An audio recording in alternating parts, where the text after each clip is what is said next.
Something else I want to say about these practices, you saw me doing the Isisaya, Vivaya, Isisaya, Jai, Isisaya, Vivaya, Isisaya, Jai. This is a very feminine embodiment, right? It's very soft, it's very gentle. And we have lots of different flavors, right? The one who is doing those practices, me as an embodied masculine warrior, and then suddenly going into this very softness, feminine embodiment, this is me embodying an aspect of myself that is present in my field. This is my Shakti. This is my something that goes into this sensual space. And that doesn't mean that the warrior aspect, the raging fire of the dark masculine is no longer present there. Of course it is, but we play with different flavors of meditations and prayers. You can have like this profound sitting, quiet meditation, and then you can have this very dynamic and fiery and moving. And so we can jump from one to the other. The fact that we go into one type of embodiment or integration doesn't mean that the other ones are not present. And in a day, myself, I might shift like 20 times between different practices. At some point, I will go into something that is super soft and super gentle, and then shift back to a very different flavor. And all those different meditations or activations of prayer practices, archetypes, they are all completely, absolutely valid. We will connect with different flavors of life or different frequencies. And it's, if I was always in my dark masculine warrior mode, well, I would get a little bit stuck within that. I need the balance with other forces and energies. And this is really what we call being in my masculine or being in my feminine. And when I go into my feminine embodiment, it can be on a personal level, right? It can be by being vulnerable, by being in a different state of being, by just being more flowing rather than rigidly in a mindset. Mental directive.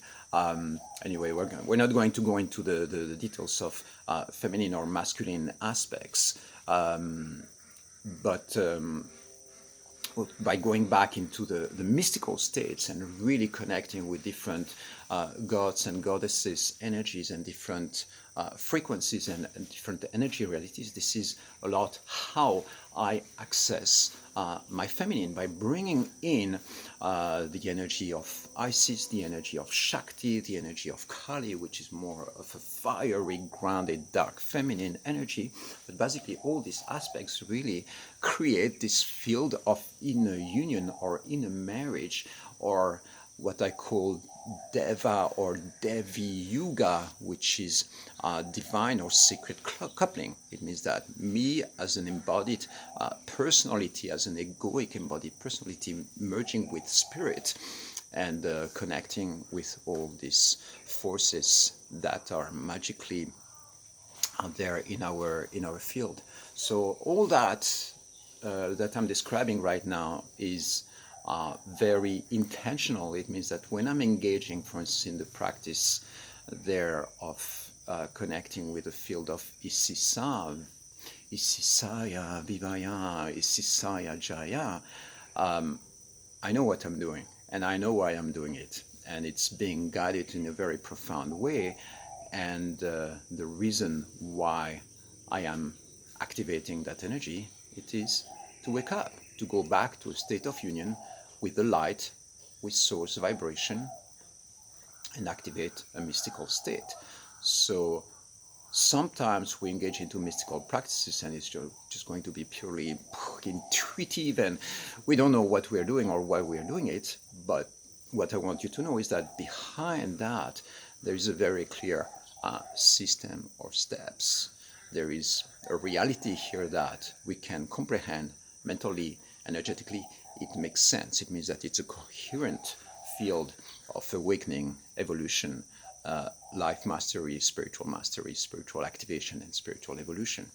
And the reason why I'm giving you this, different flavors and these different possibilities, so that you really understand that everything that is happening here is very intentional.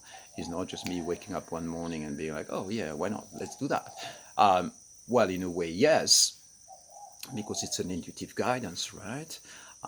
But deep inside, there is a deep understanding of what we are doing here, because these energies, the actualization of these energies of Isis and Amundra and other Egyptian realities, they are still present in our field, and we want to activate them to bring them back to life in an embodied and in an integrated way, because there are lots of gifts and lots of magic and lots of beauty and lots of codes anchored within that reality. And by tapping into that reality, it allows us as human race to keep on evolving forward into our future with new tools, new awareness, and new abilities to master our lives and raise our vibration as a human race. So all that is very intentional. It goes way beyond having, me having a little mystical experience here. No, it's part of a much bigger plan. And what we are doing here is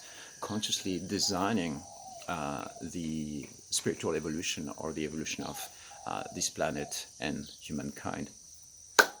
If you want to know more about all this, just reach out. Of course, I'm here to answer your questions, and I will probably be doing some live initiation soon over here in Bali around this topic.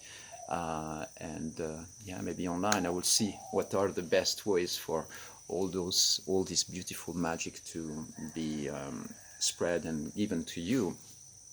And yeah, I just want to send you some love from here, from Bali this morning, and tell you that in these very special moments in our human evolution, in our planetary evolution where we are at, there is lots of incredible gifts and potential breakthroughs and potential magic being revealed to us.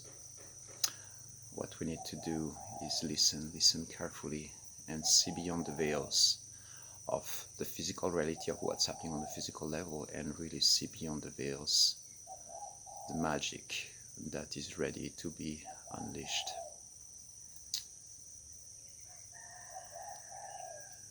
Isisaya, Vivaya, Isisaya.